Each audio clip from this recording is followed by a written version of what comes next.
குடும்பம் குடும்பமாக யாழில் கொல்லப்பட்டமைக்கு சாட்சி. செம்மணி மனித புதைக்குழி எலும்புக்கூட்டு தொகுதிகள் குறித்து சுமந்திரன் கருத்து. நிதி தொழில்நுட்ப உதவிகளை வழங்குமாறு சர்வதேச அமைப்புகளிடம் கோரிக்கை. செம்மணியில் கண்டறியப்படும் சிறுவர்களின் எச்சங்களை புறக்கணிக்கப் போகிறீர்களா? சட்டத்தரணிகள் சிவில் செயற்பாட்டாளர்கள் கேள்வி.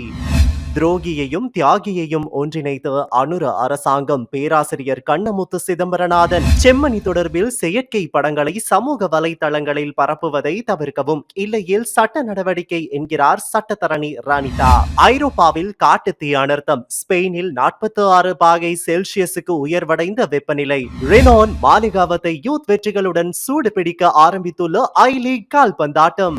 ஈரான் மீண்டும் யுரேனியம் செறிவூட்டலை தொடங்கலாம் என ஐநா அணுசக்தி கண்காணிப்பு தலைவர் எச்சரிக்கை. இது தொடர்பில் வெளிவந்துள்ள பல முக்கிய தகவல்களை அறிந்து கொள்ள இன்றைய நாளுக்கான வீரகேசரி நாளிதழின் மின்னிதழை வாசிப்பதுடன் மேலதிகமாக இணைக்கப்பட்ட பக்கங்களில் வெளிவந்துள்ள முக்கிய பல செய்திகளை mypeople.lk-ஐ சப்ஸ்கிரைப் செய்வதன் மூலம் படிக்க முடியும்.